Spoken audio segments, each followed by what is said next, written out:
ప్రభునందు అత్యంత ప్రియమైన దేవుని బిడ్డారా, ఇప్పుడు మన ప్రభువును లోకరక్షకుడైన యేసుక్రీస్తు అతి శుభమైన నామమును బట్టి చేరి ఉన్న మీకు అందరికీ పేరు పేరున నా హృదయపూర్వక వందనాలు తెలియపరుస్తున్నానండి.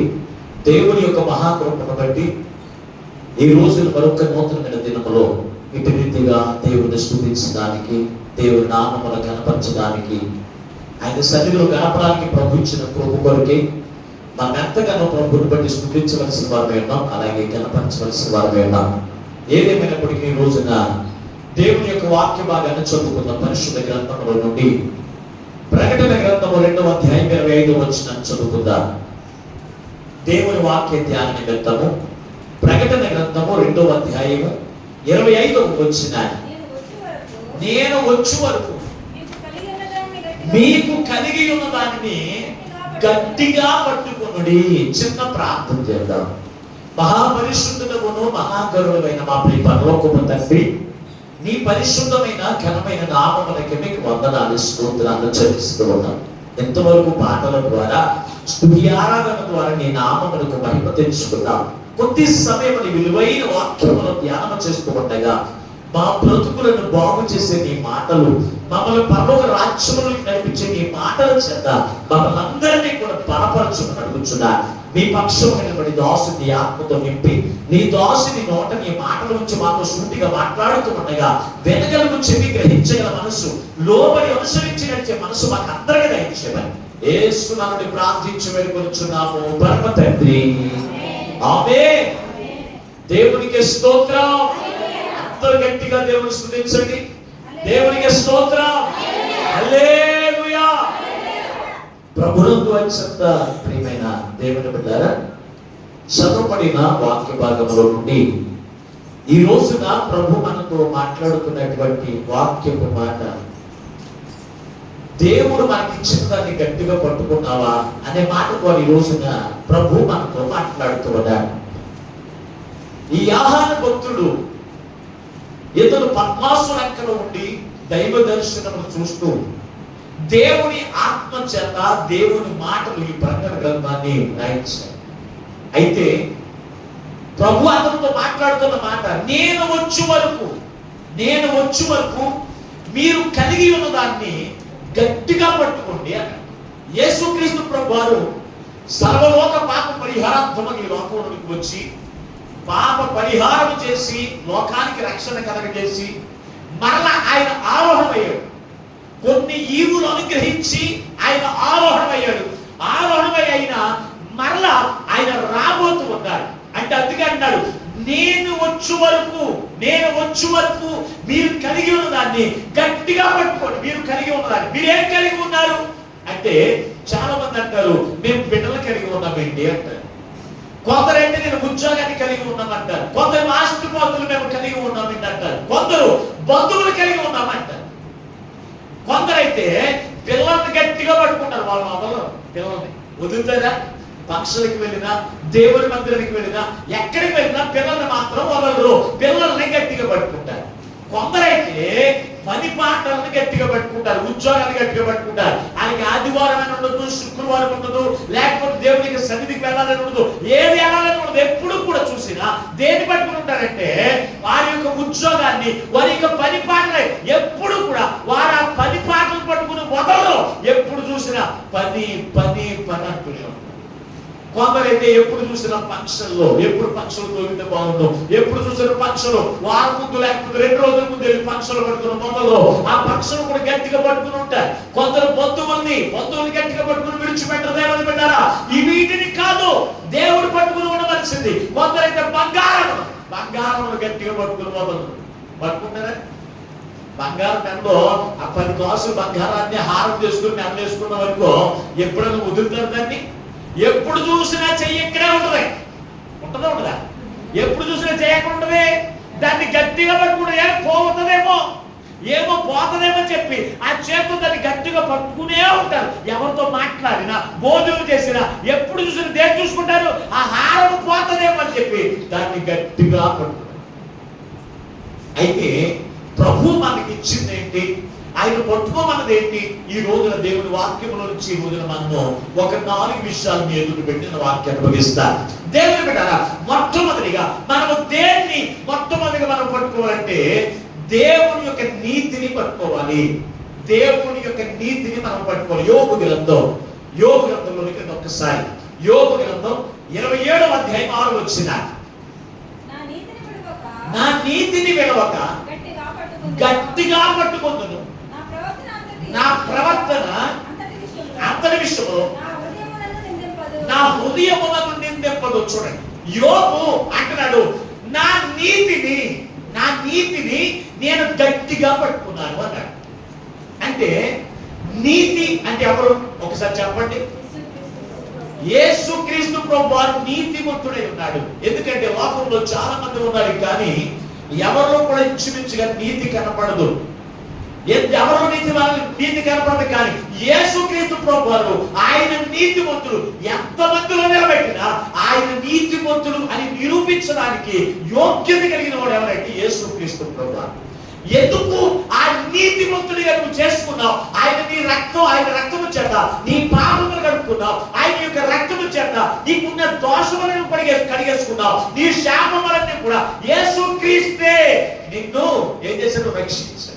ఆయన నీ పాపము నుంచి, నీ శాపము నుంచి, నీవేమున్నటువంటి ఉగ్రత నుంచి, నీవేమున్నటువంటి నరకము నుంచి తప్పించింది ఎవరంటే ఒక యేసుక్రీస్తు ప్రభువారు. కనుక ఆయన నువ్వేం చేయాలి? గట్టిగా పట్టుకోవాలి. ఈ రోజున యేసుక్రీస్తు ప్రభువారిని గట్టిగా పట్టుకుంటున్నారా? ఈ రోజున యేసుక్రీస్తు ప్రభువారిని వదలకుండా ఉంటున్నారా? ఉండట్లేదు. దేవుని బిడ్డారా, కష్టం వస్తే యేసు ప్రభువుని వదిలేస్తారు, బాధ వచ్చినా వదిలేస్తారు, శ్రమ వచ్చినా దేవుని వదిలేస్తారు. దేవుని బిడ్డారా, కానీ యోబు మాత్రం యేసుక్రీస్తు ప్రభువారిని నీతిమంతుడైన నీతిని యోబు ఎప్పుడు కూడా విడిచిపెట్టలేదండి. ఒక్కసారి యోబు గ్రంథం 2వ అధ్యాయం 3వ వచనం చదవండి. యోబు గ్రంథం 2వ అధ్యాయం 3వ వచనం.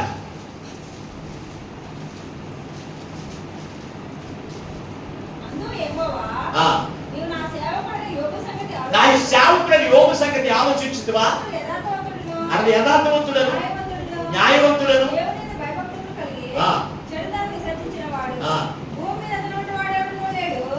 నిస్కారణముగా అతన్ని పాడు చేయటకు నువ్వు నన్ను ప్రేరేపించినను, అతను ఇంకను తన యథార్థతను వదలక నిలకడగా ఉన్నాడు. అంటే ఆ యోబు ఎటువంటి వాడంటే యథార్థవంతుడు, చెడుతనమును విసర్జించిన వాడు, దేవుని యందు భయభక్తులు కలిగిన వాడు. అటువంటి యోబు యొక్క జీవితంలో యేసుక్రీస్తు ప్రభువును సొంత రక్షకుడిగా తెలుసుకున్నాడు. ఆయన పట్టుకున్న తర్వాత అతని జీవితంలో శ్రమలు రావడం ప్రారంభించినాయి. 7 కుమారులు 3 కుమార్తెలు ఒక్క రోజున చనిపోయారు. అలాగనే తన ఆస్తి అంతా కూడా ఊడ్చుకొని పోయింది ఒక్క రోజునే. అయినప్పటికీ ఇప్పుడు యోబు అనే అతను ఎంత జరిగినా దాన్ని విడిచిపెట్టమంటే ఏమన్నా తెలుసా? యెహోవా ఇచ్చెను, యెహోవా తీసుకొనును, ఆయన నామములకు మహిమ కలుగునుగా అని దేవుని స్తుతించాడు. అంతే తప్ప అయ్యో నా కుమారుడు దేవుడు తీసేసుకున్నాడు, నా కుమారుడిని చంపేశాడు దేవుడు, నా కుమార్తెను చంపేశాడు, ఆస్తి అంతా కూడా పోగొట్టేశాడు, ఆయన్ని పట్టుకోవడం కాదు, ఆయన ఇంకా వదిలేయడం పెంచలేని వదిలేశాడు. అతను వదలలేదండి. కానీ మన జీవితంలో చిన్న శ్రమ కలిగితేను, చిన్న అవమానం కలిగితేను, చిన్న స్వాదన కలిగితేను, చిన్న నింద కలిగితే మనం ఏం చేస్తున్నాం? నీతిమంతుడని యేసయ్యను వదిలేస్తున్నాం. అందుకే మన జీవితంలో ఆశీర్వాదం అనేది లేదు. యోబు గట్టిగా పట్టుకున్నాడు కనుకనే, యేసు ప్రభువాన్ని గట్టిగా పట్టుకున్నాడు కనుకనే ఎంతమంది స్నేహితులు విడిచిపెట్టమన్నా, అతని యొక్క భార్య విడిచిపెట్టమన్నా యేసయ్యను వదలగా గట్టిగా పట్టుకున్నాడు. యేసయ్యను నేను కలిగి ఉన్నాను, ఆయన నేను విడిచిపెట్టే నా జీవితమే లేదని ఆయన వదలలేదండి, వదలలేదు. అందుకే 2 ఆశీర్వాదములకు వారసుడయ్యాడు. యోబు యొక్క జీవితంలో 2 ఆశీర్వాదములకు వారసుడవడానికి గల కారణం తెలుసా? అతడు నా నీతిని నేను గట్టిగా పట్టుకున్నాను అన్నాడు. చూడండి, యాకోబు మోసగాడే, కానీ ఆ మోసగాడితనంతో తన జీవితంలో ఆనందంగా ఉందనుకున్నాడు, కానీ ఎప్పుడు అతని జీవితంలో ఆనందం లేదు. కానీ అతడు నీతిమంతుడైన యేసయ్యను విడిచిపెట్టి తిరిగినంత కాలం అతని జీవితంలో ఆనందం లేదు. అప్పుడు తెలుసుకున్నాడు, యేసయ్యను గట్టిగా పట్టుకుంటే నేను ఆశీర్వదించబడతానని. యేసయ్యను గట్టిగా పట్టుకున్నాడండి. పట్టుకున్నప్పుడు ఆయన అన్నాడు, నన్ను వదిలేయంటే నేను వదలను. ఏమన్నాడు? నేను వదలను, నీవు నన్ను ఆశీర్వదిస్తేనే కానీ నేను వదలని ఆయన్ని గట్టిగా పట్టుకున్నాడు. దేవుని బిడ్డ, యేసయ్య వదిలేయమన్నా కూడా ఆయన ఏం చేయలేదు, వదలలేదు. కనుక యాకోబు యొక్క కుటుంబాన్ని, యాకోబుని దేవుడు ఆశీర్వదించాడు. ఈ రోజున ఇశ్రాయేలు అందరూ ఎవరైతే యాకోబు యొక్క సంతానమే, యాకోబు యొక్క సంతానమే. అంతేకాని అయినప్పుడు అన్నాడు వదలన్నప్పుడు ఏం చేసాడు తెలుసు, గూడి మీద కొట్టేశాడు దేవుడు. గూడి మీద కొడితే గూడి వసిలిపోయింది, గూడు వసిలిపోయింది, నడవలేకపోతున్నాడు. అయినప్పటికీ నేను నిన్ను వదలయ్యా, నువ్వు నన్ను కొట్టినా, నన్ను శ్రమపరిచినా, నన్ను చంపేసిన నేను నిన్ను వదలయ్యాని యేసయ్యను వదలలేదు. ఈ రోజున మన జీవితంలో మనకు దేవుడు యేసుక్రీస్తుని సొంత రక్షకుడిగా దేవుడు మనకి యేసుక్రీస్తుని మనకు అందించాడు.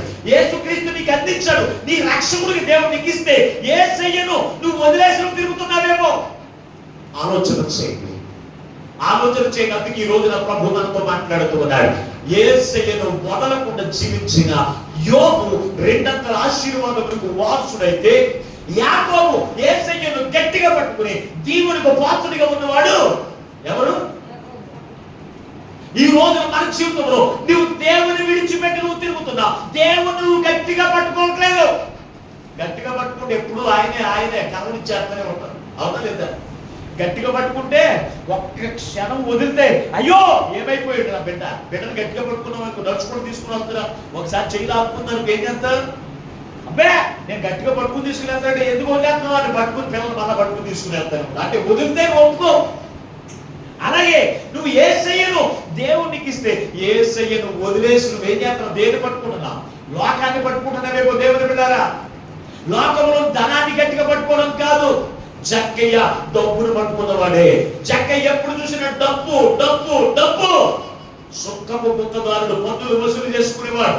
అధికముగా ఒకరి దగ్గర తీసుకున్న దానికంటే రెట్టింపు రెట్టింపు తీసుకుంటూ డబ్బు డబ్బు డబ్బు కూర్చుకున్నాడు. కానీ ఒకానొక దినాన యేసుక్రీస్తు ప్రభువాన్ని ఆయన పట్టుకున్నాడు. దేవుని బిడ్డ అన్నాడు యేసయ్య నేను నీ ఇంటికి రావాల్సి ఉందన్నప్పుడు రండి అన్నాడు. యేసయ్య అతనులకు వచ్చినప్పుడు డబ్బులు వదిలేసి ఎవరు పట్టుకున్నాడు? యేసయ్యను పట్టుకున్నాడు. తనకున్నటువంటి ఆస్తులు సగభాగం పేదలకు ఇవ్వడమే కాదు, ఎవరి దగ్గర అన్యాయంగా తీసుకున్నాడు వారికి మరలా ఎన్ని రెట్లు 2 రెట్లు చెప్పి ఇచ్చేసాడు. 4 అంతలు ఇచ్చేసాడు. గల కారణం ఇప్పుడు ఎవరు పట్టుకున్నాడు?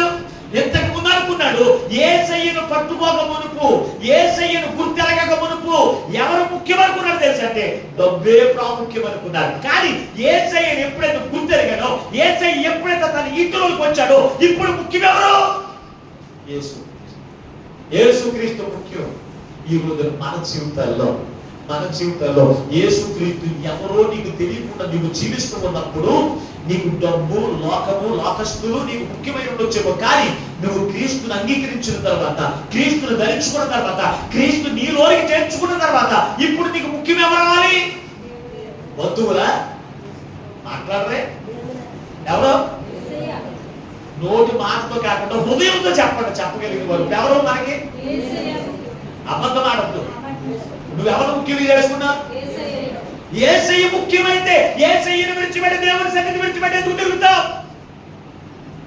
చెప్పండి. ఎప్పుడు చూసినా నా బంధువులు నా స్నేహితులు, ఎప్పుడు నువ్వు దేన్ని పట్టుకున్నావు? యేసయ్యను నువ్వు గట్టిగా పట్టుకుంటావు. వదలమంటే దేవుని బిడ్డగా యేసయ్యను గట్టిగా పట్టుకున్నాడు. ఎవరు అంటే కనుక యోబు రెండంతల ఆశీర్వాదములకు వారసుడయ్యాడు. యాకోబు యేసయ్యను గట్టిగా పట్టుకున్నాడు. అతను దేవునికి పాత్రుడిగా ఎంచబడ్డాడు. జక్కయ్య ఈ అబ్రహాము కుమారుడిగా తీర్చబడ్డాడు. అంటే కనుక లోకంలో ఉన్న డబ్బుని కాకుండా దేవుడినే గట్టిగా పట్టుకున్నాడు. దేవుని బిడ్డ నువ్వు దేన్ని పట్టుకున్నావు గట్టిగా? ఎప్పుడు చూసిన డబ్బు డబ్బు డబ్బు అంటావు తప్ప అవేమన్నా నీతో వస్తాయా? ఇంట్లో చిన్న స్వాదులు తన్ని చిటుకుమని మాయమైపోతాయి. ఎంత సంపాదించి చిటుకుమని మాయమైపోతాయి. కనుక నువ్వు ఎవరు పట్టుకోవాలి? నిన్ను ఆశీర్వదించి నిన్ను పరలోక రాజ్యానికి నడిపించే దేవుణ్ణి నువ్వు గట్టిగా పట్టుకోవాలి. నీ ప్రాణము కొరకు, నీ పాపముల కొరకు ఆయన రక్తమును చిందించి నీ కొరకు శిక్షను భరించిన యేసయ్యను నువ్వు గట్టిగా పట్టుకోవాల్సిన నీవే. యేసయ్యను వదిలేసి లోకంలో ఉన్న వాటిని లేని వాటిని నువ్వు పట్టుకుని తిరుగుతూ ఉన్నావంటే మళ్ళా ఆయన రెండవ రాకడలో రాబోతున్నాడు. వచ్చినప్పుడే అడుగుతున్నాడు, నీకు కలిగిన దాన్ని నేను నీలో నన్ను చూసుకోలేకపోతున్నాను అన్నాడు. ఎక్కడికి వెళ్ళిపోతావు తెలుసా? నరకానికి వెళ్ళిపోతావు. కనుక నువ్వు పట్టుకుని ఎవరికి కనపడాలి? దేవునికి కనపడాలి. నువ్వు ఆయన దగ్గర నుంచుంటే చాలు. ఆయన నువ్వు ఏమైతే కలిగి ఉన్నావో, ఏమైతే పట్టుకుని ఉన్నావో ఆయన చూస్తాడు. నీ మాట ఎవరు కూడా ఏంటంటే అయ్యా నేను రక్షణ పొందాను అయ్యా, అయ్యా నేను బంగారం తీసుకుంటాను అయ్యా అంటే ఏమేంటండి? ఆయన రాగానే నిన్ను చూస్తే నీవు ఏం కనపడాలి? యేసయ్య కనపడాలి, యేసు కనపడాలి. అది ఉందా లేదు? ఇప్పుడు పరిశ్రమ చేసుకోండి. యేసుని పట్టుకున్నావా? లోకములో ఉన్న వాటిని పట్టుకున్నావా? నీవే పరిశ్రమ చేసుకోండి. ఎందుకో తెలుసా? ఆయన నేడు రేపు ఆయన రాబోతున్నాడు. నేడు రేపు నా ప్రియుడేసు మేఘాల మీద చేతెచ్చెను. నేడు రేపు నా ప్రియుడేసు మేఘాల మీద చేతెచ్చెను. మహిమాన్వితుడై ప్రభు యేసు మహితలమున చేతెచ్చెను. మహిమాన్వితుడై ప్రభు యేసు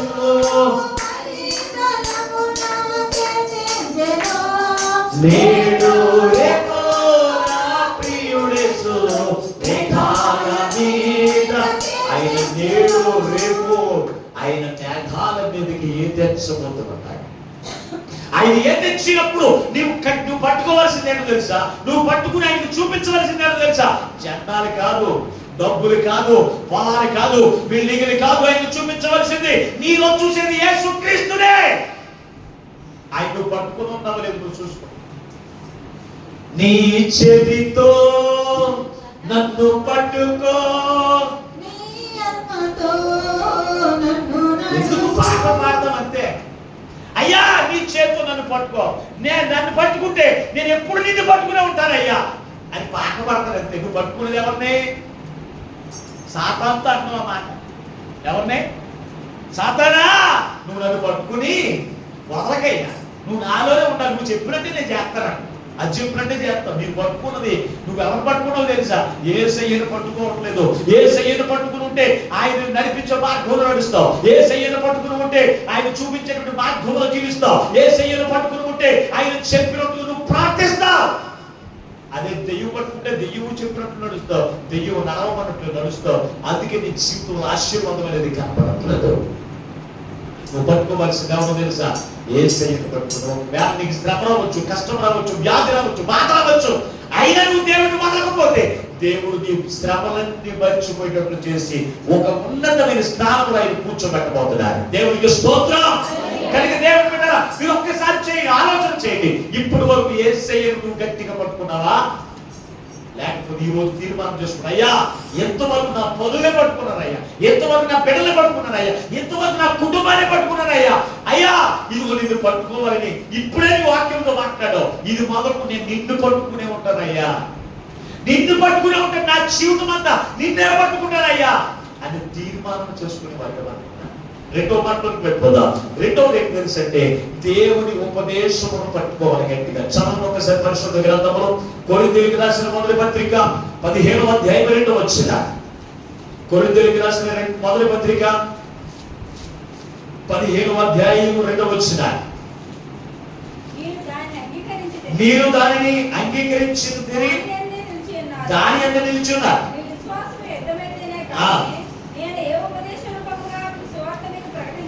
నేను ఏ ఉపదేశ రూపముగా సువార్త మీకు ప్రకటించుతున్నా ఆ ఉపదేశమును మీరు గట్టిగా పట్టుకునే ఆ సువార్త వల్లనే మీరు రక్షణ పొందిన వారే. చూడండి ఎక్కడ మీరు చూడండి, ఏ పట్టుకోవాలంట? ఉపదేశమును గట్టిగా పట్టుకోవాలి. ఉపదేశం అంటే ఉపదేశం ఎక్కడ దొరుకుతుంది అంటే దేవుని మందిరంలో దొరుకుతుంది, వీధుల్లో దొరకదు, ఎక్కడ పెడితే సంతలో దొరకదు, కొనుక్కోవడానికి ఎక్కడ దొరుకుతుంది అంటే కనుక దేవుని మందిరంలో దేవుని యొక్క ఉపదేశము దొరుకుతుంది. ఈ ఉపదేశము ద్వారా మనం రక్షించబడతాం. ఉపదేశం అవసరం లేదు. నేను ఇంటి దగ్గర ప్రార్థన చేసుకుంటే సరిపోద్దు, నేను ఇంటి దగ్గర ఇదిగో దేవునికి దండం పెట్టుకుంటే సరిపోద్దంటే కుదరదు. నీకు కావాల్సింది ఏంటో తెలుసా? ఉపదేశము. ఉపదేశము దేవుని సేవకుల ద్వారా దేవుడు నీకు అందించినప్పుడు ఆ ఉపదేశమును మనం ఏం చేయాలంట? గట్టిగా పట్టుకోవాలి. మనం పట్టుకుంటామా? ఉపదేశం దైవజనుడు ఇక్కడ చెబుతున్నటువంటి వాక్యములో నీవు గట్టిగా పట్టుకుని ఆ వాక్యము ద్వారా నిన్ను నీవు రక్షించుకుంటావనే సంగతి నువ్వు గుర్తెరగా. ఉపదేశం విడిచిపెడితే దేవుడి రాకలో నిన్ను ఒక వచ్చినేస్తాడు బైబిల్ గ్రంథం నుంచి. దేని గురించి అడిగితే సమాధానం చెప్పాలి కదా, నీవు చెప్పాలా లేదా? చదువంతా పూర్తి చేసుకుని ఇంటర్వ్యూకి వెళ్ళాడు అనుకో. ఇంటర్వ్యూకి వెళ్ళినప్పుడు నువ్వు చదివిన చదువంతలో బట్టే క్వశ్చన్లు వేస్తారు అక్కడ. వేసినప్పుడు ఆ క్వశ్చన్కి నువ్వు జవాబు చెప్పగలిగితే నువ్వు సెలెక్టెడ్, నీకు సిద్ధపరిచిన ఉద్యోగం నువ్వు చేసుకుంటాడు. అడిగిన క్వశ్చన్కి నువ్వు జవాబు చెప్పకపోతే ఏమంటాడు? నువ్వు ఫెయిల్.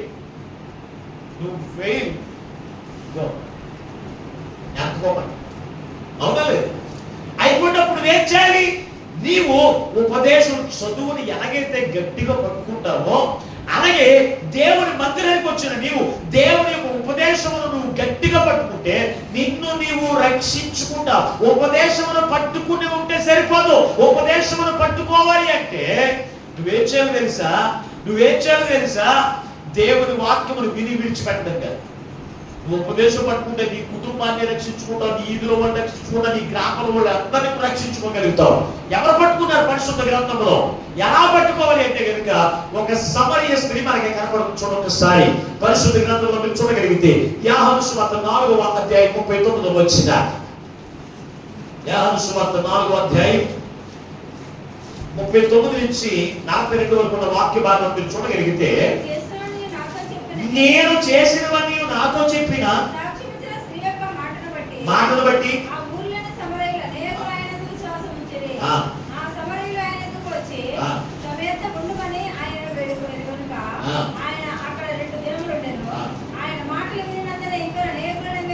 ఇంకా అనేకులు నమ్మి ఆ స్త్రీని చూచి ఇక నువ్వు చెప్పిన మాటను బట్టి కాక మా మట్టుకు మేము విని ఈయన నిజంగా లోకరక్షకుడు అని తెలుసుకుని నమ్ముచున్నాము అనేది. చూడండి, సమరయ స్త్రీ ఈమె ఎవరో తెలుసా? పాపాత్మురాలు. ఈమె ఎవరు? పాపాత్మురాలు. 5 భర్తలు ఉన్నారని ఈమె చెప్పకముందు ఎవరు చెప్పారు? ఆమె రహస్య పాపములన్నీ కూడా యేసుకు ఎరుగును కనుక ఆయన ఇప్పటికే నువ్వు ఎన్ని భర్తలు కలిగి ఉన్నావు? 5 భర్తలు కలిగి ఉన్నావు. మనం ఇప్పుడున్న భర్త నీ భర్త కాదు అని చెప్పు. ఆమె చేసినవన్నీ కూడా ఎవరు చెప్పారు? యేసు ప్రభువు చెప్పారు. ఆయన చెప్పాడండి. ఆయన తెలీదా? దేవునికి తెలిసింది. దేవునికి తెలిసినప్పుడు ఆయన నీకు ఉపదేశం చేసినప్పుడు నీవు చేసిన పాపములను బట్టి, నీవు చేసినటువంటి చెడు తలపులను బట్టి, చెడు ఉద్దేశములను బట్టి వాటన్నిటిని దేవుడు నీకు తెలియపరిచినప్పుడు పాస్టర్ గారు నా గురించే చెప్తున్నారు, ఇక నేను ప్రాంత జ్ఞానం అని అందా. ఈ పాపత్తురాలు అందా అక్కడ అనలేదని దేవుడు బిడ్డరా. ఆ ఉపదేశమును ఆమె విని విడిచిపెట్టకుండా ఆ ఉపదేశమును గట్టిగా పట్టుకుంది. ఎక్కడికి వెళ్ళింది అంటే గ్రామానికి వెళ్ళింది. సమరయ గ్రామానికి వెళ్ళింది. అక్కడ ఉన్నటువంటి వారందరికీ చెప్తూ ఉంటుంది. వాళ్ళందరికీ కూడా చెప్పి వారందరినీ క్రీస్తు యొక్కకు ఎలా నడిపించిందంటారు? ఒక్కసారి చదవండి. తీతుకు రాసిన పత్రిక 1వ అధ్యాయం 9వ వచనం. తీతుకు రాసిన పత్రిక 1వ అధ్యాయం 9వ వచనం.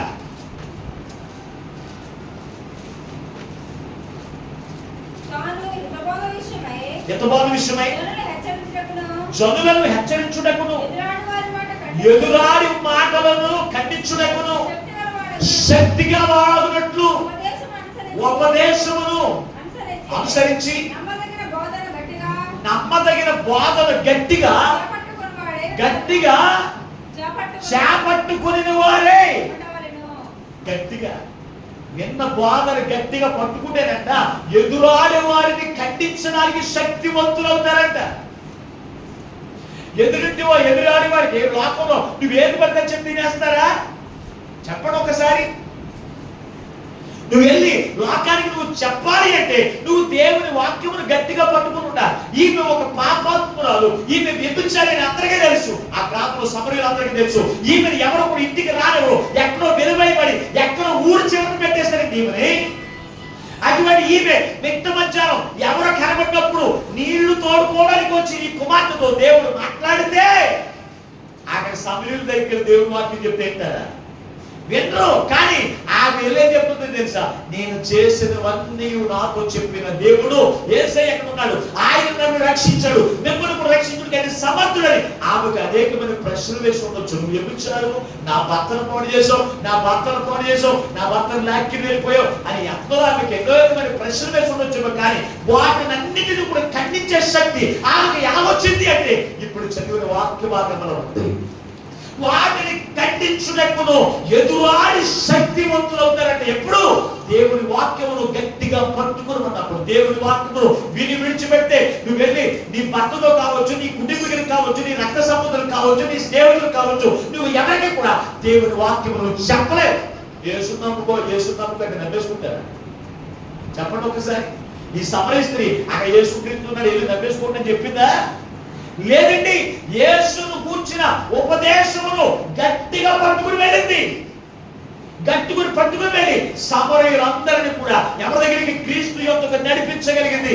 ఆమె పట్టుకున్న కనుక ఆమె సమరయులందరినీ దేవుని యొక్కకు నడిపించింది. ఈ రోజు నువ్వు పట్టుకోలేదు కనుక నీకు నీవే వస్తావు. దేవునికి స్తోత్రం. అవునా లేదా? నువ్వు గట్టిగా పట్టుకుని ఉంటే ఆ వాక్యం నువ్వేం చేస్తావు? నీ భర్తకు బోధిస్తావు, నీ భార్యకు బోధిస్తావు, నీ బిడ్డలకు బోధిస్తావు, నీ రక్త సంబంధులకు బోధిస్తావు, నీ స్నేహితులకు బోధించి యేసు వద్దకు ఒక సమరయ స్త్రీ పాపాత్మనే సమరయులందరినీ అక్కడికి తీసుకొచ్చిందంటే నీవు పరిశుద్ధురాలు అని చెప్పుకుంటూ ఉన్నావు. ఒక్కరినన్నా దేవుడి మధ్యలోకి తీసుకుంటూ ఆగలిగా సువార్త చెప్పి లేదండి. సువార్త ప్రకటించకపోతే నీ ఆత్మకు నువ్వు రక్షించుకోలేదండి. పరిశుద్ధ గ్రంథంలో చదవడం ఒకసారి పరిశుద్ధ గ్రంథంలో చూడగలిగితే యెహెజ్కేలు గ్రంథం 3వ అధ్యాయం, యెహెజ్కేలు గ్రంథం 3వ అధ్యాయం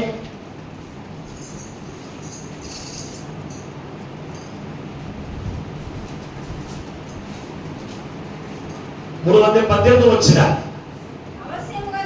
అవశ్యముగా నీవు మరణమవుతుగా నేను దుర్మార్గులకు జాతీయగా నీవు అతని హెచ్చరిక చేయకయు అతను జీవించినట్లు తమ దుర్మార్గతను విడిచిపెట్టవలనని వానిని హెచ్చరిక చేయకయు ఉండిన ఎడల ఆ దుర్మార్గుడు తాను చేసిన దోషమును బట్టి మరణమవుతుంది, కానీ అతని రక్తమునకు నిన్ను ఉత్తరవాదిగా ఇచ్చుదును.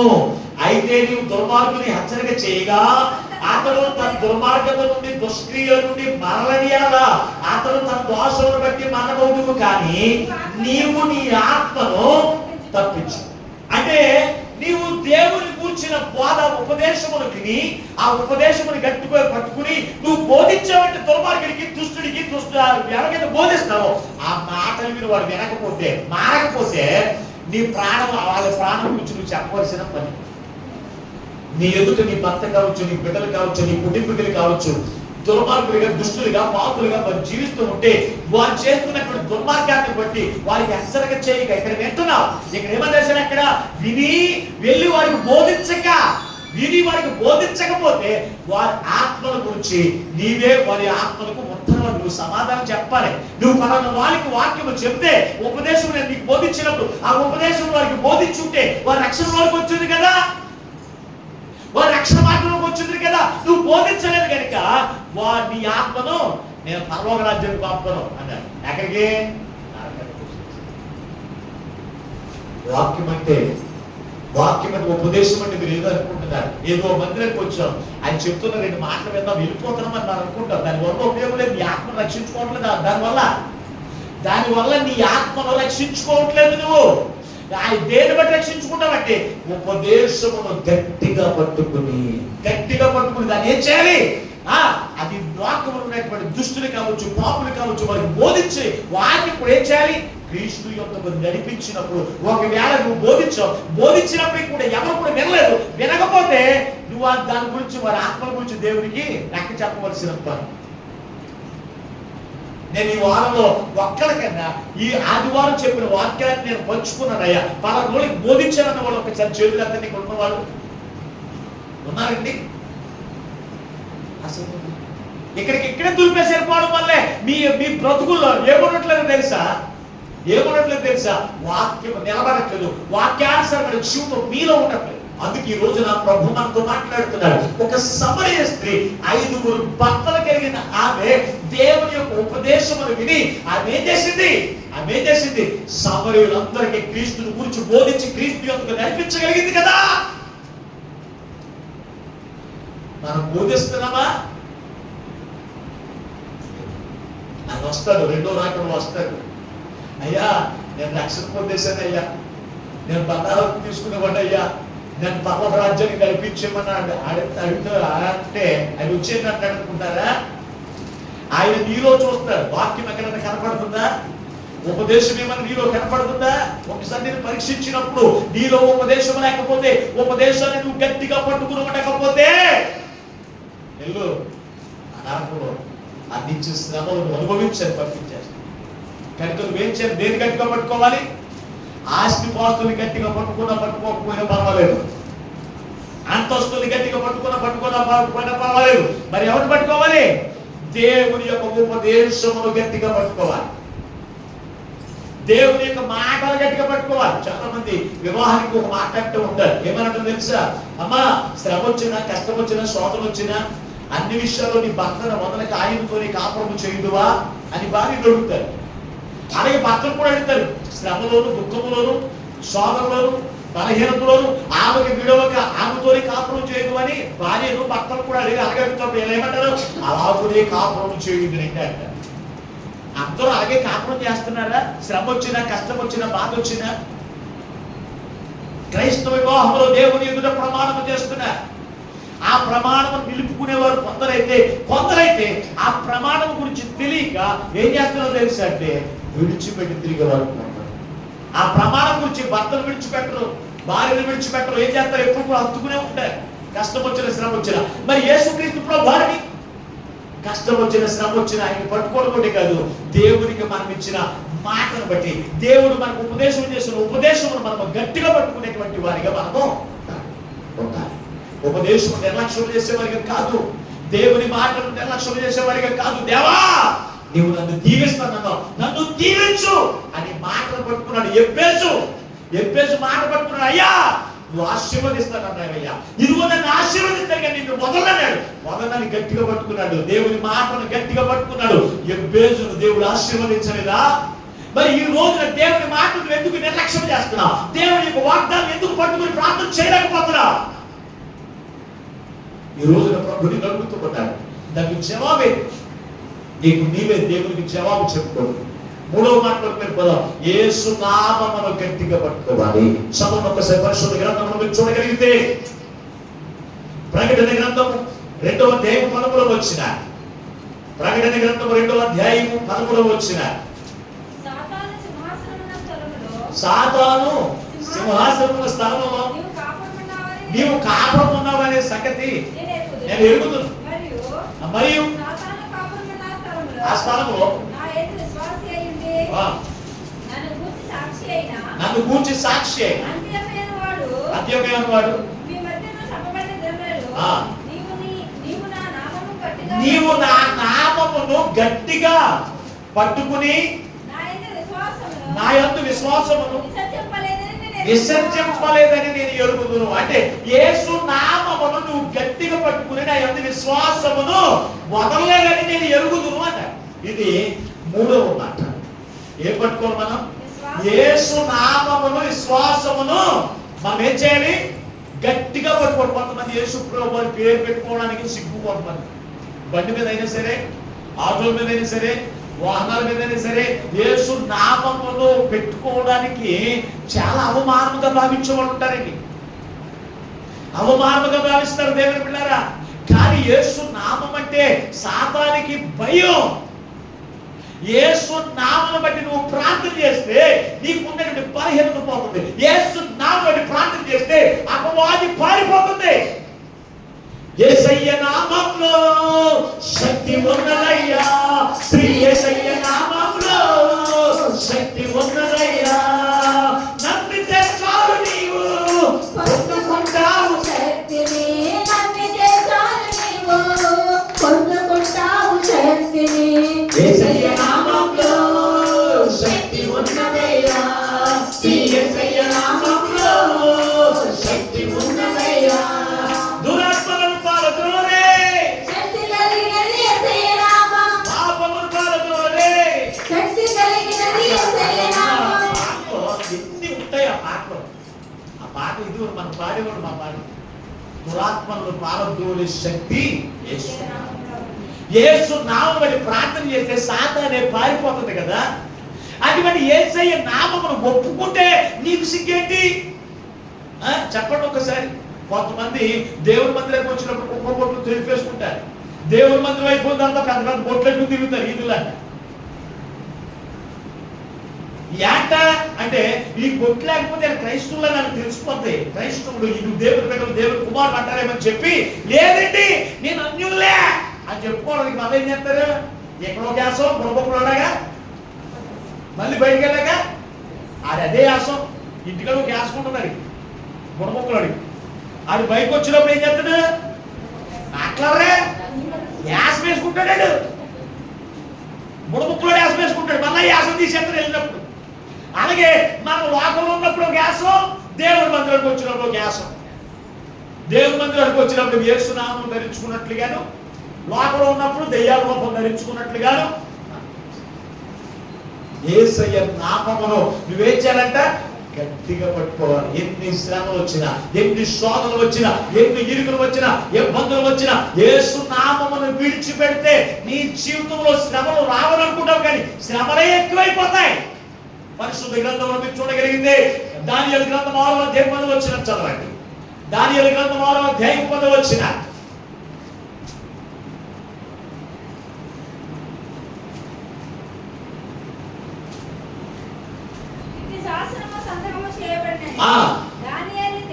తెలుసుకునేదాను తన ఇంటికి వెళ్ళి యథాప్రకారముగా ముమ్మారు ఉండి ప్రార్థన చేసేటువంటి వాడిగా ఉన్నాడు. చాలు. ఇక్కడ రాజు ఒక శాసనం విడుదల చేశాడు. ఏంటో తెలుసా, మీరు ఏ నామమున ప్రార్థన చేయడానికి వీల్లేదు. మరి ఎవరి నామమున? రాజు పేరనే. రాజు పేరనే ప్రార్థన చేయాలి. రాజుని అడగాలి ఏదైనా సరే. ఏ నామమున కూడా ప్రార్థన చేయడానికి వీల్లేదు. ఎవరన్నా ప్రార్థన చేస్తే కనుక వాడిని సింహాలతో వేసేస్తాను అని ఒక శాసనం రెడీ చేసి ఏం చేశాడు, ముద్రేసి పంపించేశాడు రాజు. వచ్చేసింది ముద్ర. ఈ శాసనము తెలుసుకున్నప్పటికీ కూడా దానియేలు యేసు నామమును విడిచిపెట్టడానికి ఒప్పుకోవడం ఏం చేస్తాడో తెలుసా, అతను దేవుని నామమును బట్టి ప్రార్థన చేయడం మానలేదు. సింహాల బోధన వేసేస్తానన్నా కానీ యేసు నామమును విడిచిపెట్టాడంతే. అన్నలు తీసుకెళ్లి సింహాల బోధ వేసేసి సింహాల వల్ల ఏమైనా హాని కలిగిందా? దానియేలుకి సింహాల వల్ల ఏమైనా హాని కలిగిందా? సింహాలే దానియేలు దగ్గర కొంచెం పాకరింపలు చేసినట్టు చేశాడు దేవుడు. అన్నాడు షద్రక్ మేషక్ అబేద్నెగో గాని, ఇదిగో నేను నిలబెట్టిన ప్రతిభకు తప్ప మీరు ఏ దేవుని నామమును బట్టి ప్రార్థన చేయడానికి వీల్లేదు అన్నాడు. ఎవరన్నా ప్రార్థన చేస్తే కనుక వాడిని అగ్నిగుండంలో వేసేస్తానన్నాడు. ఏసై కానీ యేసు నామమును బట్టి మేము ప్రార్థన చేయడం మేము మానము. అయితే అగ్ని వారికి ఏమైనా చేసిందా? అగ్ని వారికి ఏమైనా చేసిందా? దేవుని బిడ్డలారా ఏమి చేయలేదు. పద్మాసులైనటువంటి యాహారి గారిని యేసు నామమును విడిచిపెట్టకపోతే వేడి నూనె కాచి ఆ నూనెలో నేను మరిగించేస్తానన్నారు. ఎవరో అక్కడ ఉన్నటువంటి రోమ సామ్రాజ్యం. అయితే అతను ఏమన్నా మానేసాడా? యేసు నామమును విడిచిపెట్టలేదని పక్కన మరుగుతూ ఉంది నూనె. అయినప్పటికీ ఆ నూనె వేసేస్తానంటే అతను ఏమాత్రం కూడా భయపడలేదు. మనమైతేను దేవుని బిడ్డలారా ఆ నూనె వేసేస్తానంట. యాభై నూనె వేస్తే ఒక స్విమ్మింగ్ పూల్ లో స్నానం చేసినట్టు స్నానం చేస్తున్నాడు. హాని మనకు కలిగిందంటే లేదండి. మనకి బెదిరింపులు ఉండొచ్చేమో, యేసు నామమును బట్టి బెదిరింపులు మనకు ఉండొచ్చేమో దేవుని బిడ్డ లోకంలో. అయినప్పటికీ శ్రమల వైపు చూసి, కష్టాల వైపు చూసి, నిందల వైపు చూసి, భయపెట్టేటువంటి భయాలు చూసి యేసు నామమును మనం విడిచిపెట్టి తిరిగితే మన జీవితంలో శ్రమలు వస్తాయి, మన జీవితంలో కష్టాలు వస్తాయి, మన జీవితంలో బాధలు వస్తాయి. దేవుని బిడ్డారా బాధలు వస్తాయి. ఈ రోజున ఎందరో యేసు నామములో శ్రమలు వచ్చి నేను విడిచిపెట్టేవారు కొందరు, కష్టాలు వచ్చి నేను విడిచిపెట్టేవారు కొందరు. ఈ రోజున ఎందరో లోకంలో అనేకమైన శ్రమలు పడేటువంటి వారు, బాధలు పడేటువంటి వారు, కష్టాలు పడుతున్నారు వారు ఉన్నారు. కానీ ఈ రోజున యేసు నామమును గట్టిగా పట్టుకున్నావా లేదా? ఎప్పటి వరకు పట్టుకోవాలో తెలుసా? మరణము వరకు పట్టుకోవాలన్నా. చదవడం ఒకసారి పరిశుద్ధ గ్రంథం ప్రకటన గ్రంథం 12వ అధ్యాయం 11వ వచనం. ప్రకటన గ్రంథం 12వ అధ్యాయం 11వ వచనం. వారు గొర్రెపిల్ల రక్తమును బట్టి తామిచ్చిన సాక్ష్యమును బట్టి వారు జయించి ఉన్నారు. కానీ మరణం వరకు తన ప్రాణమును ప్రేమించిన వారు కాదు. ఎవరో యేసు నామమును గట్టిగా పట్టుకునేవారు మరణమును ఎవరంట? మరణమును ప్రేమించిన వారు కాదు. ఎవరు? యేసు నామమును విడిచిపెట్టేవారేమో మరణమును ప్రేమించేవారు. కానీ యేసును ప్రేమించేవారు మరణాన్ని కూడా లెక్క చేశారండి. దానియేలు లెక్క చేశాడా? షద్రక్ మేషక్ లెక్క చేశాడా? యాహానుగా లెక్క చేశాడా? ఎవ్వరు లెక్క చేయలేదండి.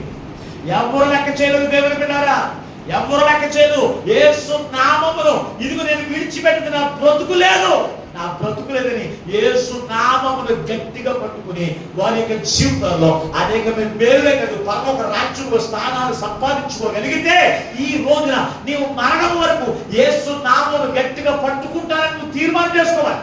అంతేకాని యేసు నామమును ధరించుకుని యేసు నామమును విడిచిపెట్టి తిరగడం కాదు. కొంతమంది పేరు పెట్టుకుంటారు. ఏమని పేరు పెట్టుకుంటారు చెప్పండి ఒకసారి. యేసు అని పేరు పెట్టుకుంటారు, కానీ యేసు క్రీస్తుకున్న లక్షణాలు ఉన్న వారికి ఉంటున్నాయా? ఉండట్లేదు.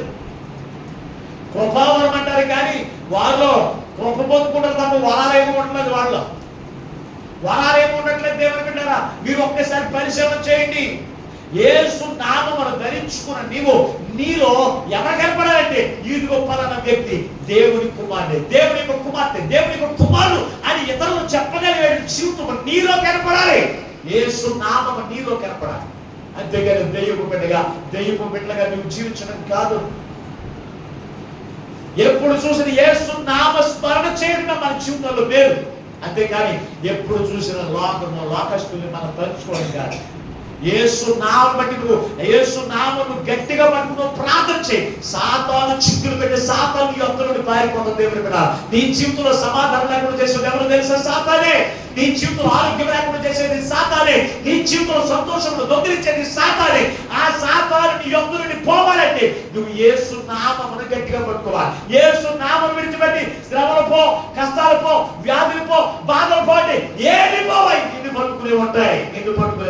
ఈ రోజున ఆ శ్రమలన్నీ నిన్ను పట్టుకుని ఉన్నాయంటే, ఆ బాధలన్నీ నిన్ను పట్టుకుని ఉన్నాయంటే, ఆ కష్టాలన్నీ నిన్ను పట్టుకుని ఉన్నాయంటే నువ్వు యేసు నామమును గట్టిగా పట్టుకుని నువ్వు ఉంటే ఆ యేసు నామమునికి సాతాను భయపడుతుందంట. నువ్వు ఇంక ఏ పేరు చెప్పినా సాతాను నీ యొద్ద నుండి పారిపో. దేవునికి స్తోత్రం. కనుక యేసు నామమును మనం ఏం చేయాలంట?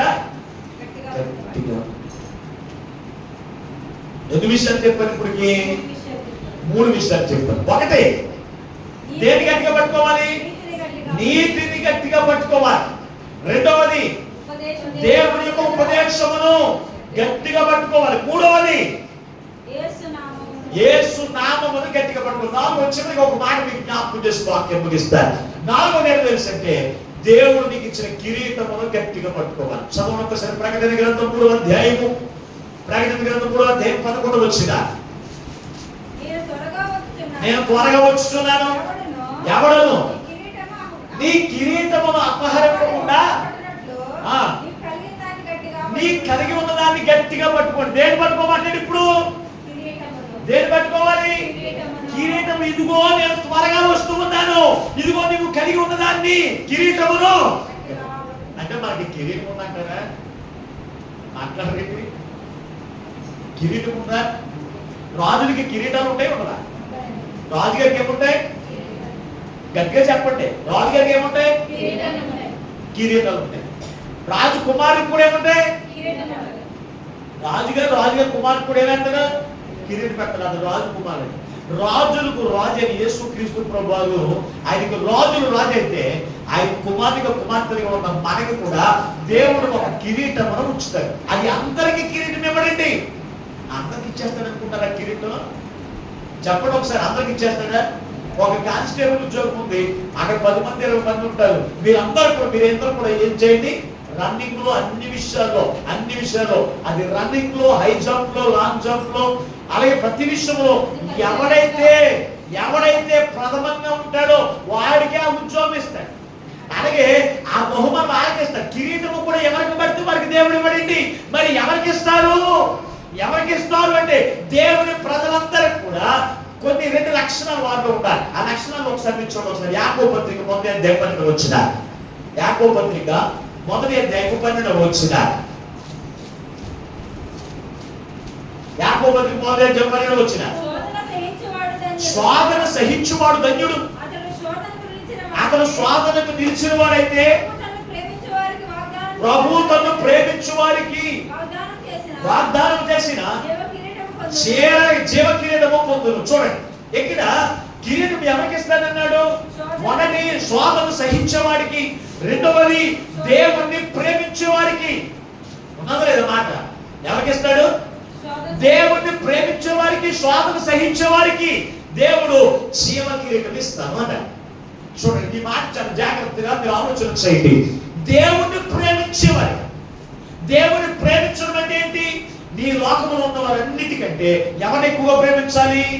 క్రీస్తుని ప్రేమించాలి, క్రీస్తుని ప్రేమించాలి, ఆయన సన్నిధిని ప్రేమించాలి. అంతేకాని ఎప్పుడు చూసినా నా బిడ్డలు, ఎప్పుడు చూసినా నా పనులు, ఎప్పుడు చూసినా కుటుంబం, ఎప్పుడు చూసినా పక్షలు అని ఎప్పుడు చూసినా వాటి మీద నీ ప్రేమించుకుని నేను దేవుని ప్రేమిస్తున్నాను, నా నెత్తి మీద జీవ కిరీటం ఉందంటే అక్కడికి వెళ్ళిన తర్వాత కిరీటం కనపడదు. ఆయన రెండవ రాకడ వచ్చినప్పుడు నీ తల మీద ఉన్న జీవ కిరీటము కనపడదు. దేవుని బిడ్డారా, ఈ రోజు నా నెత్తి మీద ఉన్న కిరీటం కనపడుతుందా మీకు? నా మీద కిరీటం పెట్టుకున్నా నేను, చూడు నీకు కనపడుతుందా? నీకు కనపడకపోవచ్చు. ఆయన రెండవ రాకడ వచ్చినప్పుడు ఆయనకి కనపడుతుంది, ఆయనకి కనపడుతుంది. నా నెత్తి మీద ఎప్పుడు కూడా పాస్టర్ గారు కిరీటం పెట్టలేదు అనుకుంటామేమో, ఎప్పుడు కూడా కిరీటం పెట్టలేదేమో అనుకుంటాను. పాస్టర్ గారు నీ ఎత్తి మీద కిరీటం పెట్టకపోవచ్చేమో, కానీ నువ్వు దేవుని ప్రేమించే లక్షణాన్ని కలిగి ఉన్నప్పుడు, స్వామిని సహించే లక్షణాన్ని కలిగి ఉన్నప్పుడు దేవుడు నీ మీద ఏం పెడుతున్నాడు? ఆ కిరీటాన్ని మనం ఏం చేయాలంటే గట్టిగా పట్టుకోవాలి. మనం ఏ కిరీటం పట్టుకుంటా గట్టిగాను? నెలలో మన దారం కొలుసులు గట్టిగా పట్టుకుంటాం, అవునా లేదా? చెవులు గట్టిగా పట్టుకుంటాం, తల మీద ఎక్కడైనా పడిపోతుందేమని అది గంటకి 15 సార్లు దీన్ని అంతవాడు చూసుకుంటూనే ఉంటాం చంపడం ఇందుని. మరి దేని పట్టుకోము? దేవుడు నీకు సిద్ధపరిచిన కిరీటం, ఒక కిరీటం ఉంది. ఆ కిరీటం మీద తెలుసా? శోధనను సహించే వారికి ఉండాలి, దేవుణ్ణి ప్రేమించే వారికి ఉండాలి. మరి ఎవరిని ప్రేమిస్తున్నావు నువ్వు? ఉద్యోగాన్ని ప్రేమించినంతగా, పిల్లలను ప్రేమించినంతగా, కుటుంబాన్ని ప్రేమించినంతగా, పక్షుల ప్రేమించినంతగా దేవుని ప్రేమిస్తే నువ్వు ఎక్కడుంటావు? ఎప్పుడు దేవుని దగ్గరేమో. కొంతమంది భర్తను ప్రేమిస్తారు, భార్యను ప్రేమిస్తారు, బిడ్డలు ప్రేమిస్తారు. ప్రేమిస్తున్నారు కనుక వారు కనపడకపోతే ఉండలేరు, పోయితే ఉండలేరు. ఇదివరకైతే ఫోన్లో వీడియో కాల్స్ కనపడేవి కాదు. అప్పుడు అంతమాట బ్యాంకుతో వచ్చేసి వారు పిల్లల్ని, కుటుంబాన్ని చూసుకోవాలి. ఈ రోజున ఆ సౌకర్యం కాదు, మంచి సౌకర్యాన్ని దేవుడు ఇచ్చాడు. ఏంటి? WhatsApp video call. రోజుకు 10 సార్లు చేసేస్తారు తల్లులు పిల్లలకి. కోయిటలో ఉన్నా కానీ ఒకసారి కాదండి, రోజుకు ఒక్కసారన్నా చూడకుండా ఉండగలుగుతారా కోయిటలో ఉన్న పిల్లల్ని? చెప్పండి సరే. కోయిటలో తల్లులు మన దేశంలో ఉన్నటువంటి పిల్లల్ని రోజుకి ఒక్కసారన్నా చూడకుండా ఉండగలుగుతారా? పిల్లలు ప్రేమించరు.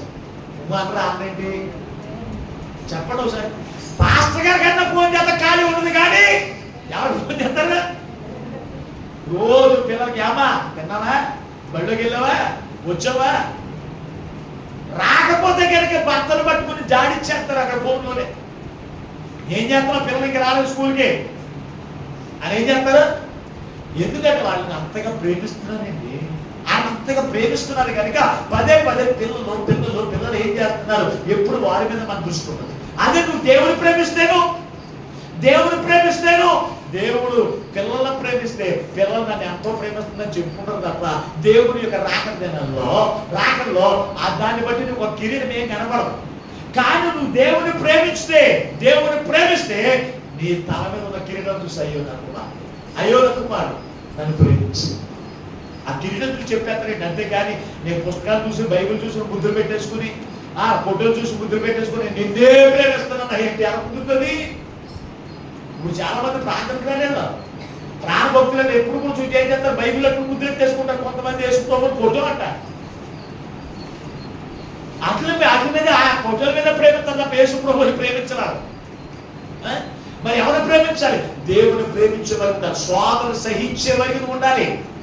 అలాగ సహించిన వారు ఎవరు అంటే కనుక పరిశుద్ధ గ్రంథంలో భక్తులు ఎంతో మంది ఉన్నారు. దేవుని బిడ్డ ఎంతో మంది భక్తులు ఉన్నారు. కానీ ఇది పరిశుద్ధ గ్రంథంలో భక్తులు మీరు జ్ఞాపకం చేస్తే కనుక అపోస్తలుడైన పౌలు అక్కడ ఏమంటాడు? ఒకసారి చదువు. ఒకసారి పరిశుద్ధ గ్రంథము కొరింథీయులకు రాసిన మొదటి పత్రిక 9వ అధ్యాయం 25వ వచనం. కొరింథీయులకు రాసిన మొదటి పత్రిక 9వ అధ్యాయం 25వ వచనం.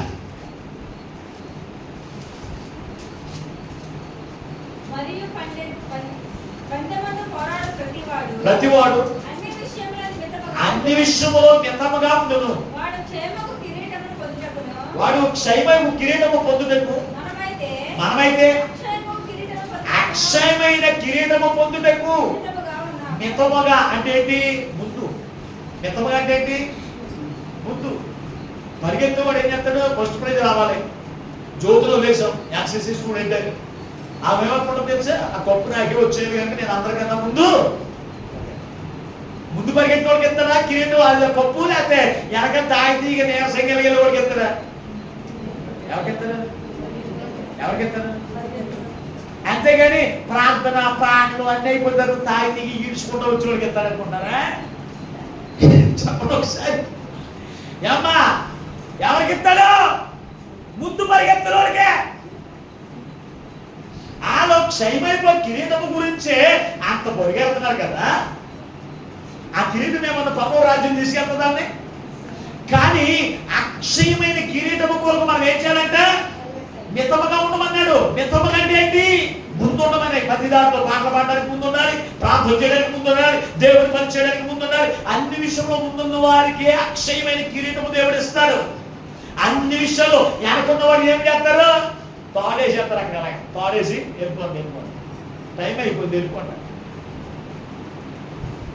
ఇదివరకు నేను ఆత్మీయంగా నేను ఫస్ట్లో దేవుడు ఉన్నప్పుడు నేను తాడిమ నుంచి వాక్య పరిచయకి తాకి వచ్చేవాడు. మేన్నారు వాక్య పరిచయకి మేన్నారు వచ్చి తాడిమ నుంచి పంపిన ఆటోలు దొరికేవి కాదు. నేను వచ్చినట్టు ఆ ప్రాంతం టైం అయిపోయింది. అప్పుడు అయ్యగారు ఏం చేసేవాడు తెలిసే? గేట్ వేసేసాడు. వాక్యం చెప్పేవాడికి గేట్ వేసేసాడే. అవునా లేదా? మీకు తెలుసు ఇక్కడ వాక్యం చెప్పే పాస్టర్ గారికే గేట్ వేసి రావద్దు, నువ్వు డ్యూటీకి ఎన్నింటికి వెళ్తావు అని కూడా లేదా?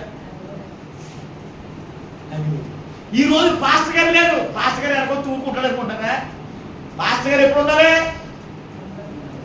ఎప్పుడు ఉండాలి చెప్పండి? పాస్టర్ గారు ఎప్పుడు ఉండాలి? విశ్వాసం వెనకాల ఉండాలా? దేవుని స్తోత్రం. అది కూడా చెప్పండి. విశ్వాసం ఎవరు ఉండాలి? అందరూ వచ్చి పాస్టర్ గారి గురించి ఏం చేయాలి? ఎదురు చూడాలి, ప్రార్థన చేయాలి. బాగుండ ముందు వచ్చేసి అయ్యా ఈ రోజు నీ దోషంలో మాతో మాట్లాడినా ఒక 5 నిమిషాలు 10 నిమిషాలు ముందు వచ్చి ఏం చేయాలి? ప్రార్థనకు ముందు వచ్చి ప్రార్థన. మరి మనం ముందు వస్తున్నామా? కానీ అందుకే నేను అంటున్నాను, నాకు జీవకిరీటం నా నెత్తి మీద ఉంది, మీ నెత్తి మీద ఎక్కడికి కనపడతలేదు నాకు. దేవుని స్తోత్రం. ఎందుకంటే మనం ఎప్పుడు కూడా మనం పందులు ఆ పరిగెత్తారు మన వెనకంటి బ్యాచ్ కదా. పొట్టగడ్డ పెరుగులో ఏం చేస్తాడు? పొట్టగడ్డ పెరుగులో ఏం చేస్తాడు? పరిగెత్తడంతో పరిగెత్తడు. ఏం చేస్తాడు? మనకి ఇంకో పొట్ట పెరిగింది, ఆత్మీయ పొట్ట. ఈ పొట్ట నిండా గర్వాలు, ఈ పొట్ట నిండా చెడు తలంపులు, ఈ పొట్ట నిండా విశ్వాసమైన జీవితం. మన జీవితం ఉంటే మనము ధీమాగానే ఉంటాం. అప్పుడు మన నెత్తి మీద కిరీటం కనపడకపోతే అప్పుడు అంటాడు, అయ్యా నువ్వు నేను కిరీటం పట్టుకున్నాను అవి గట్టిగా అంటే నువ్వు ఈ అక్షయమైన కిరీటం పట్టుకోలేదు. మరి ఏ కిరీటం పట్టుకున్నావు? మెడలో ఉన్న ఆహారాన్ని పట్టుకున్నావు, నీ ఉద్యోగాన్ని పట్టుకున్నావు, నీ పరిపాలన పట్టుకున్నావు. నేను నీకు ఇచ్చిన అక్షయ కిరీటాన్ని నువ్వు ఏం కనపడతలేదు. నీ నెత్తి మీద కిరీటం అంటే నీ నెత్తి మీద కిరీటం నాకు కనపడతలేదు అక్కడ దేవుని బిడ్డారా. ఆ మాస్టర్ గారి దగ్గర నెత్తి మీద కిరీటం లేదనుకుంటారేమో. శరీర సంబంధమైన క్షయమైపోయిన కిరీటం నాకు లేకపోవచ్చేమో, కానీ అక్షయ కిరీటము నేను ధరించుకున్నాను. నాకు బలహీనత ఉన్న, శోధన ఉన్న, ఇరుకులు ఉన్న, ఇబ్బందులు ఉన్న దేవుని సన్నిధిని, దేవుని ప్రేమించే పని కలిగి ఉన్న దేవుని బిడ్డారా. దేవుని కొరకు నేను శ్రమ పడిన, అవమానాలు పడిన, బాధలు పడిన, కష్టాలు పడిన ఈ అన్నిటిని బట్టి దేవుడు నాకు ఏమిచ్చాడు? అక్షయ. నువ్వు అనుకోవచ్చు నీ కుటుంబాన్ని బట్టి నువ్వు శోధించబడుతున్నావేమో, నీ బిడ్డలను బట్టి శోధించబడుతున్నావేమో, నీ భర్తను బట్టి శోధించబడుతున్నావేమో, నీ భార్యను బట్టి శోధించబడుతున్నావేమో, అంతేకాదు నీ పొత్తులను బట్టి నువ్వు శోధించబడుతున్నావేమో. నీవు ధన్యుడు. నీ కొరకు దేవుడు ఏం చేశాడు? ఒక అక్షయమైన కిరీటమును, జీవ కిరీటము నీకు. ఆ కిరీటాన్ని పట్టుకోండి. ఆ కిరీటాన్ని ఎవరు అపహరించకుండా చూసుకుంటాడు అన్నాడా లేదా? అపహరించుకోవడం ఉన్నాడు. ఎవరాడు? దొంగ సాతాను. అది పని ఏంటి? దోచుకోవడమే అది పని. బంగారం దోచేసుకుంటారని బంగారాన్ని ఎవరన్నా బయటెడతారా? ప్రార్థనకి వ్యాపారం ఆడదండి, ఇంట్లో మరి కాసు బంగారం ఉంది కదండి అని చెప్పే భక్తులు ఉన్నారు మన మందిరాలు. ఉన్నారా? ఉన్నారండి. నాతో అన్నారా మాట? ఇంట్లో ఇంట్లో బీరువాలో బంగారం ఉంది కదండి, పక్కనంతా జ్యోతిగాళ్ళు ఉన్నారు, అది తోచిపోతారేమని దాన్ని కాపలా కాసుకుంటున్నానండి గట్టిగా పట్టుకుని. ఉన్నారు లేదండి? నేను చెప్పక్కర్లేదు, మీకు ఇంటిపెట్టి వాటికి అర్థమైపోతుంది. దేవుడికి స్తోత్రం. అంటే మనం ఆ బంగారం గట్టిగా పట్టుకోకపోయిన పర్వాలేదు, ఏ బంగారం పట్టుకోవాలి? దేవుడు నీకు సిద్ధపరిచిన అక్షయమైన కిరీటమును నువ్వు గట్టిగా పట్టుకుని ఉంటే కనుక అపహరించకూడదు. దాన్ని చూసుకోవాలి, దాన్ని చూసుకోవాలి. ఇది అపహరించిన పర్వాలేదు, దీనివల్ల నువ్వు పర్వ రాజ్యం నెలలో అది ఎక్కడ కూడా నేను చూడడానికి రెండవ రాకలోకి వచ్చినప్పుడు చూసేది ఏదో తెలుసా? నీ అక్షయ కిరీటం. దేవుడు నీకు ఇచ్చిన కిరీటం అండి. ఆయన మళ్ళీ రాబోతున్నాడు. నేను నీకు ఇచ్చిన దాన్ని నువ్వు గట్టిగా పట్టుకుని చెప్పాను. నేను నీకు ఇచ్చిన దాన్ని గట్టిగా పట్టుకోమని చెప్పాను, నువ్వు పట్టుకోలేదు. నువ్వు పట్టుకో. జ్యోతి తీసుకొచ్చి బైబిల్ తీసుకుని గట్టిగా పట్టుకో అన్నాడు. ఆడేం చేయాలి? ఏం చేయాలి? పట్టుకోవాలి. నేను వదిలేమని వరకు కూడా పట్టుకునే ఉంటాను. నువ్వు పట్టుకోకపోతే అది ఏమవుతుంది? జారిపోతుంది.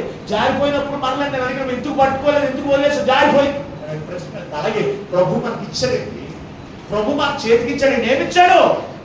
నీతిమంతుడైన యేసుక్రీస్తు 19గా ఆయన ప్రియకుమారునే దేవుడు మనకి ఇచ్చేసాడు. ఆయన మనం గట్టిగా పట్టుకుంటున్నావా, లేకపోతే ఇంకెవరు పట్టుకుంటున్నాం? ఆలోచన చేయండి. రెండవది, దేవునికి ఉపదేశమును గట్టిగా పట్టుకోమన్నాడు. ఉపదేశం అయితే విడిచిపెట్టేసి వెళ్ళిపోయి లోకంలో ఉన్న మాటలు కాదు, లోకంలో ఉన్నటువంటి చెడు మాటలు కాదు మనం పట్టుకోవాల్సింది. దేవుని వాక్యం ఉపదేశమును మనం గట్టిగా పట్టుకోవాలి.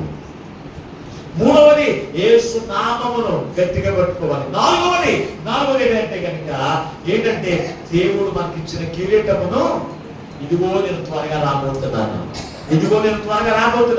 మీరు కలిగి ఉన్న కిరీటమును ఎవరు అపహరించకుండా గట్టిగా పట్టుకోండి అని. అపహరించేవాడు ఉన్నాడు కనుక గట్టిగా పట్టుకోమని చెప్పాడు కనుక ఆయన జాగ్రత్త ముందే చెప్పాడు. అప్పుడు నాకు చెప్పలేదండి పాస్టర్ గారు, వాక్యాన్ని పట్టుకోమని చెప్పలేదండి, కిరీటం పట్టుకోమని చెప్పలేదండి, నాకు కిరీటం లేదు కదా, కిరీటం పట్టుకోమని చెప్పలేదండి, యేసు నామమును గట్టిగా పట్టుకోమని చెప్పలేదండి అని అక్కడ చెప్తే అక్కడ పప్పులు ఉడకవేండి. ఆల్రెడీ నేను బోధించాను, నాకు తెలుసని అక్కడ స్క్రీన్ లో చూపిస్తాను కనుక దేవుడు పెట్టారా ఈ రోజున ప్రభు మనతో ఇదిగో నేను మళ్ళా వచ్చేసరికి మీరు కలిగి ఉన్నదాన్ని గట్టిగా పట్టుకోండి. మీరు ఏం కలిగి ఉన్నారు? యేసు నామమును కలిగి ఉన్నారు. వీటిని పట్టుకుని, అంతేకాని ఆస్తిపాస్తుల్ని, పిల్లల్ని, పనుల్ని వాటిని పట్టుకున్నామని చెప్పలేదు. వాటిని ఆగడానికి పట్టుకునే ఉన్నాం. దాని ప్రత్యేకంగా మనం గట్టిగా పట్టుకుంటానికి ఇవేం అవసరం లేదు. నువ్వు పట్టుకుంటే ఆగడం. నువ్వెవరు పట్టుకోవాలి?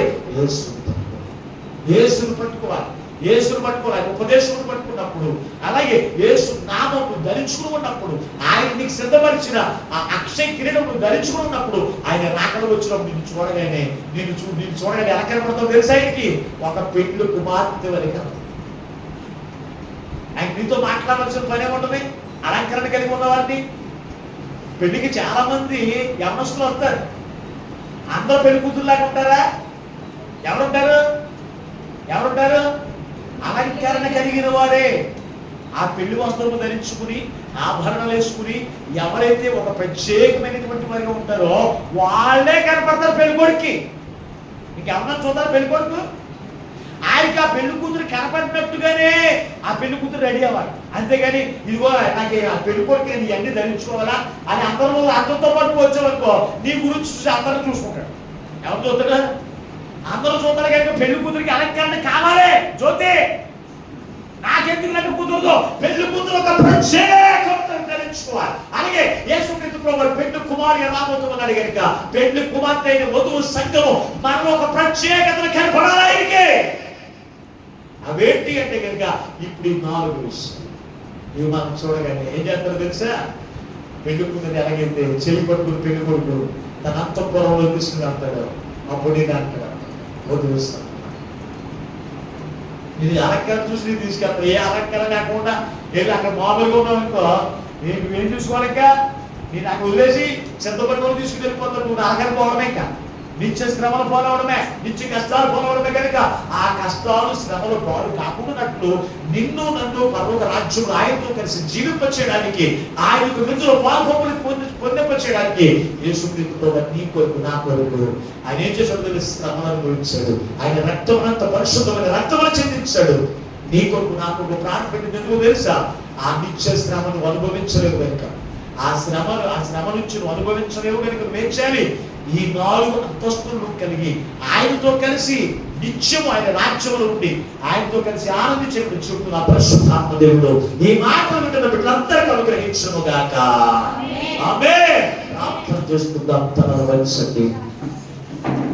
మమ్మల్ని శాశ్వతమైన ప్రేమతో ప్రేమించి మా కొరకు ప్రాణం పెట్టినేసయ్యా మీకు స్తోత్రం అవుతండి.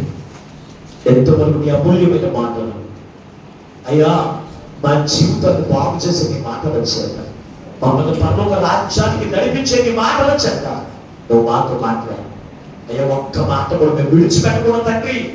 అయ్యా నీ ఉపదేశమును మేము గట్టిగా పట్టుకుని అయ్యా నీతిమంతులైన నిన్ను మేము గట్టిగా పట్టుకుని నీతిని విడవక అయ్యా అయ్యా నీ నామమును విడిచిపెట్టక, నీవు మాకు ధరింపజేసిన అక్షయ కిరీటమును విడిచిపెట్టక, నీ రాకడలోనైనా నీ మమ్మల్ని చూడగానే నేను నీకు ఇచ్చినవి నువ్వు జాగ్రత్తగా గట్టిగా పట్టుకుని ఉన్నావని మమ్మల్ని చూసి ఆనందించే జీవితం అయ్యా. ఈ మాటలు వింటున్న ప్రతి వారికి దయచేయి. ఎందరి ఇంతవరకు అయ్యా నీవు సిద్ధపరిచినవి గట్టిగా పట్టుకోవాలని తెలియక విడిచిపెట్టి అయ్యా ఒకవేళ ఇదిగోనైనా నిరుత్సాహంగా ఉన్నారేమో ఈ రోజు నువ్వు మాట్లాడు. నీ మాటలు బట్టి నాయన అయ్యా నిన్ను గట్టిగా పట్టుకుని నాయన శ్రమ వచ్చినా బాధ వచ్చినా వ్యాధులు వచ్చినా నిన్ను విడిచిపెట్టకుండా, నీ మాటను విడిచిపెట్టకుండా, నీ నామమును విడిచిపెట్టకుండా, నీవు సిద్ధపరిచిన కిరీటము కొరకు ప్రతి విషయంలో నేను ముందుండి నీ కిరీటమును పొందుకు నీ నాటంలో నీకు సౌందర్యవంతులుగా మేము కనపడిన కృపనయ్యా మాకందరికీ అనుగ్రహం చేసి మీరు మహిమను పొందమని మాతో మాట్లాడి మమ్మల్ని బలపరిచిన యేసునామమున ప్రార్థించబడి కొనుచున్నాము పరమ తండ్రి. ఆమేన్. దేవుడి ప్రార్థన దీవించును గాక. ఆమేన్. మీకు అందరికీ పరిచయం